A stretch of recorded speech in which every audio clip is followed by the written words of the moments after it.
गुरुदेव श्री विद्यासागर जी महाराज श्री की जय। सामान्य से ये प्रश्न कई बार उठता है, गुस्से पे कंट्रोल कैसे किया जाता है। उसके पहले देखें कि गुस्सा आता क्यों है। गुस्से आने के पीछे चार कसाय में से कौन सी कसाय उदय में आती है। गुस्सा जो होता है वो भी चार में से किसी एक कसाय के उदय में आता है। किसी को गुस्सा मान कसाय के उदय में आता है। हमारा तुमने अपमान कर दिया, हमने क्रोध कर दिया। किसी के जीवन में गुस्सा लोभ कसाय के उदय में आता है। दुकान में ग्राहकी को गलत सामान बेच दिया और बेचने के बाद जब वो वापस करने आया तो लोभ कसाय के कारण हम झगड़ा तो कर लेते हैं लेकिन पैसा नहीं छोड़ते। होता है कि नहीं? गुस्सा गुस्सा दोनों हो गए। तो हमेशा ये पहले ये सोचना होगा कि जब कभी भी हमको क्रोध आता है, गुस्सा आता है, तो उसके पीछे कौन सी कसाय उदय में चल रही है। मान कसाय के कारण हमको गुस्सा आ रहा है, लोभ कसाय के कारण हमको गुस्सा आ रहा है, या मायाचारी के कारण हमको गुस्सा आ रहा है। अब वो मायाचारी भी दोनों में से किसी एक की हो सकती है। या तो सामने वाला मायाचारी कर रहा है तो हमको गुस्सा आ रहा है, या फिर हमें खुद ही मायाचारी कर रहे हैं और हमारी मायाचारी पकड़ी गई इसलिए हमको गुस्सा आ रहा है ना। और फिर क्रोध के कारण भी क्रोध आ जाता है। कई बार नैसर्गिक भी कुछ प्रकृतियां रहती हैं। जब कभी भी हमारे जीवन में क्रोध पैदा होता है, सुबह से शाम तक कितनी बार होता है महाराज, कुछ मत पूछिए। सुबह सो के उठते साथ ही शुरू हो जाते हैं। मम्मी पापा से तो बच्चों को डांट टू बी मस्ट कंपलसरी। सो के उठते ही साथ मम्मी क्या करती है, दिन भर का जितना फ्रस्ट्रेशन होती है अब घर में किसी के सामने उतार नहीं सकते तो बच्चे को दे दमादम दे दमादम।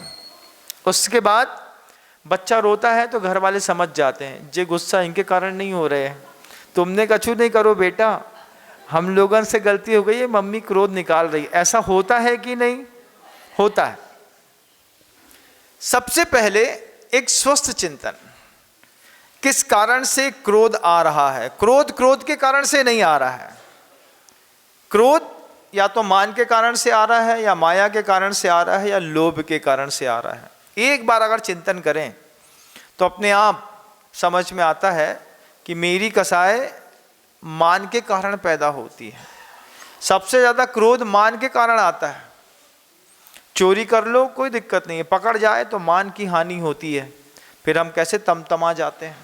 तुम लोगों को तो समझ में नहीं आता है, हमसे पूछो कितना सहते हैं हम, क्या क्या सुनना पड़ता है। तुम तो बस बैठ गए गणेश जी के जैसे, हमसे पूछो जिंदगी कैसी दूभर हो गई है, कितना सुनाते हैं एक मूल बात को बचाने के लिए।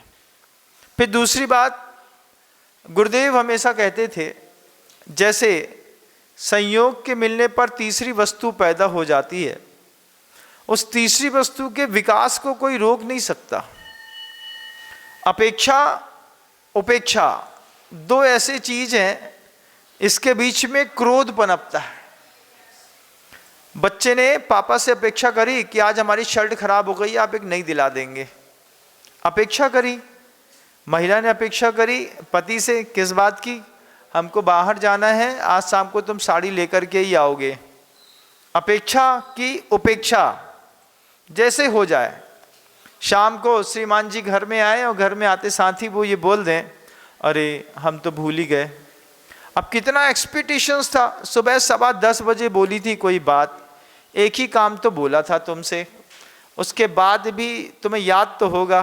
और वास्तव में वो याद तो रहता है, लेकिन अपन जब झूठ बोल देते हैं, अरे हम भूल गए। वो जब भी कोई महिला कोई बात कहती है तो पुरुष को दिन में 4 बार रिमाइंडर उसका बायोलॉजिकल क्लॉक खुद लगाता है। उसने बोला था ये लेके आना लेके आना लेके आना।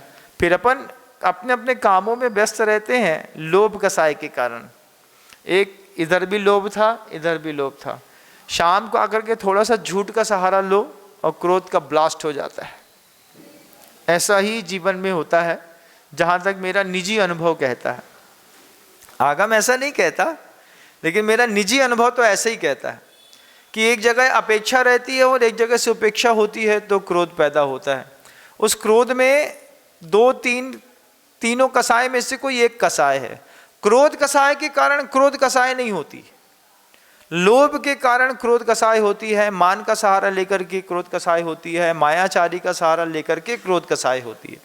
गुस्सा आता है महाराज, रोज आता है, तो पहले कभी शांत बैठ करके एक स्वस्थ चिंतन कर लो किस कारण से करते हैं। फिर दूसरी बात गुरुदेव बहुत अच्छी कहते थे। गुरुदेव कहते थे जैसे गर्भ में कोई शिशु आ गया, अब महिला भोजन करे या ना करे, उसके विकास को कोई रोक नहीं सकता। आप मिर्ची खाइए, आप नींबू खाइए, आप पराठा खाइए, आप ठंडा चावल खाइए, बासा खाइए, आप मत खाइए। मां के गर्भ में एक बार संतान आ गई, जैसे उस संतान के विकास को कोई नहीं रोक सकता, उसकी खुद की सामर्थ्य है। फिर हम धीरे धीरे मां के शरीर से अपने जीवनोपयोगी चीजें इकट्ठी करते रहेंगे और अपने आप को डेवलप करते रहेंगे। तो माँ की बॉडी का अनसैचुरेटेड फैट जो होता है वो बच्चा धीरे धीरे अंदर ही अंदर लेना शुरू कर देता है, और लेते लेते लेते वो बड़ा होकर के 9 महीने में जब आता है, हाथ पे आता है, तो कितने कष्ट के साथ आता है। जैसे गर्भस्थ शिशु के विकास को कोई नहीं रोक सकता, ऐसे मनः स्थिति कसाय को अगर एक बार पैदा हो गई तो कोई रोक नहीं सकता। उसके लिए क्या उपाय महाराज जी? उसको पैदा ही होने मत दो, तभी आप उसका विकास रोक सकते हैं। कभी लगे कि इस बात से क्रोध आ जाएगा, रोज जानते हैं एक ही जगह रोज पत्थर में पैर टकराता है, एक दिन उसको उखाड़ के अलग कर दो, समतल कर दो जमीन। पता है अपने साथ फैमिली में बहुत सारे भाई बहन रहते हैं, अब ये लड़का ऐसे ही करता है बार बार, ये मुझसे तेज बोलता है, हम इसको चांटा मारते हैं, तो फिर उससे क्रोध आता है। एक बार किसी की प्रकृति समझने के बाद क्रोध नहीं आता। एक बार समझ लो कि तुम्हारे घर में किसी फैमिली मेंबर की प्रकृति ऐसी ही है, उसको समझने के लिए 20 साल मत लगाओ। जैसे हांडी में चावल पका कि नहीं पका समझने में कितने साल लगाते हैं बताओ? थोड़ा सा निकाल के देखा, अब तो देखने की भी जरूरत नहीं है, कुकर लगा दिया, 3 सीटी आई और थोड़ी देर के लिए 15 मिनट के लिए ऐसे ही ठंडा छोड़ दो, पक गया। लेकिन पहले हांडी का चावल माँ बहनें चेक करती थी, और चेक करती थी, एक दाना दबा के देखा, तुरंत समझ में आ गया। ऐसे किसी की भी प्रकृति है, जैसी आज है वैसी कल है वैसी परसों है। 7 दिन दे देते हैं, 7 दिनों में अपने परिवार के किसी भी व्यक्ति की प्रकृति चेक कर लो, फिर धारणा बना लो इसकी यही प्रकृति है, इसकी ये प्रकृति है, इसकी ये प्रकृति है। इसको गुस्सा आएगा तो लोभ के कारण, इसको आएगा तो मायाचारी के कारण, इसको आएगा तो मान कसाई के कारण। तो उन चीज़ों के सामने जब मिलिए, फिर उस चीज की बात मत करिए। लोभी के सामने दान की बात करिए, दीदी आप ये ले लो, अपने आप नंद कहेगी भाभी बहुत अच्छी हैं। क्यों? एक बार प्रकृति पकड़ ली ना आपने। दीदी को लोभ कसाय के कारण गुस्सा आता है, तो पहली बार पोहा बनाया तो दीदी को धर दिया, दीदी पहले आप कर लो। उस दिन से आपके उनके संबंध एक जैसे अच्छे हो गए। जेठ जी को मान कसाय के कारण गुस्सा आता है, कोई है? हाँ है। तो फिर क्या करना है? दादाजी ये थाली लग गई है, आप भोजन कर लीजिए। पहले से 5 मिनट पहले क्रोध के काम खत्म हो गए। फिर आदमी कुछ दिनों बाद अपने आप सोचता है कि घर में इतना सन्नाटा क्यों है भाई, अपने घर में झगड़ा क्यों नहीं होता। तो फिर प्रकृति के कारण कोई भीड़ बैठे सो बात अलग है, नहीं तो जब कभी भी क्रोध आता है तो क्रोध 3 में से किसी एक कसाय के उदय के कारण आता है। और हर परिवार में, प्रत्येक परिवार में हर व्यक्ति की प्रकृति अलग अलग है। यदा कदा ऐसा होता है कि एक परिवार में एक ही प्रकृति के 3 लोग मिल जाएं। 3 मानी एक साथ नहीं रह सकते, 3 लोभी एक साथ नहीं रह सकते, 3 मायाचारी करने वाले एक साथ कभी रह ही नहीं सकते हैं। तो हर व्यक्ति की प्रकृति एक ही परिवार में थोड़ी थोड़ी ऊपर नीचे होती है।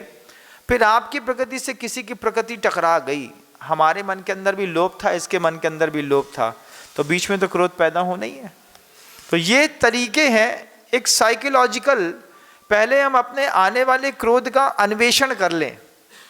एक बार अगर ये बात समझ में आ गई, और दूसरी बात ये समझ में आ गई कि गर्भस्थ शिशु का जैसे विकास नहीं हो सकते, ऐसे मन स्थित किसी भी कसाय के परिणाम के विकास को आप रोक नहीं सकते। 9 महीने के बाद जब वो हाथ में आता है बालक, तो कितनी पीड़ा दे करके आता है।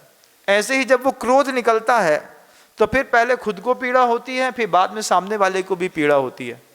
अग्नि का एक उदाहरण दिया है आचार्य पूज्यपाद स्वामी ने, कि जैसे जलाने वाले अग्नि सामने वाले को जलाए या ना जलाए, लेकिन वो जलती स्वयं तो खुद है। लकड़ी में आग है, अब लकड़ी से सामने वाला जले नहीं जले बात की बात है, लेकिन लकड़ी तो जलती है। जिसके अंदर क्रोध पैदा होता है वो तो निरंतर जलता रहता है। आचार्यों ने फिर एक दूसरा शब्द सैद्धांतिक रूप से दे दिया कि निमित्त से बचिए। निमित्त समझते हो? जिस कारण से, छोटे छोटे बच्चे नहीं समझते होंगे, जिन कारण से क्रोध आता है उन कारणों से बचिए। अपनी गाड़ी बचा के चलाइए, रोड में रोज बचा के चलानी पड़ती है।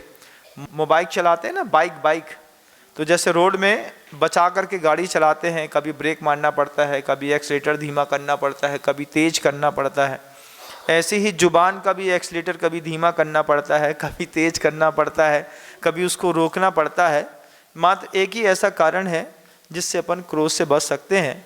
किसी भी चीज़ का अन्वेषण कर लो, और जैसे ही आप अन्वेषण करते हैं आप अपने परिवार को बहुत अच्छा स्वस्थ कर सकते हैं। अन्वेषण नहीं करते हैं और उसी में भिड़े रहते हैं। जैसे वो बकरा रहता है, बकरे को देखना, कभी आपकी पिक्चरों में दिखाते थे कि जैसे वो बकरा है, खड़ा है ना, खड़े खड़े भी सामने चला करके सींग मारेगा, 1 बार 2 बार 3 बार। बकरे की आदत ही रहती है आपस में भिड़ना। अगर कोई इसी पर्याय से आया है तो घर के दूसरे लोग भी इस बात को बहुत अच्छे समझते हैं। ये दोनों शुरू हो गए ना, अभी दोनों बकरे हैं, ये आपस में लड़ेंगे। 2 भाई सुबह सोते उठते साथ लड़े तो महिला को बोलना पड़े, देखो बकरे के उठने का टाइम हो गया है, बकरे के लड़ने का टाइम हो गया है। ऐसे 2-3 बार बोलोगे तो धीरे धीरे दोनों सुधर जाएंगे। बोले क्या? बोले महाराज बोलते हैं कि बकरों में लड़ने की आदत रहती है।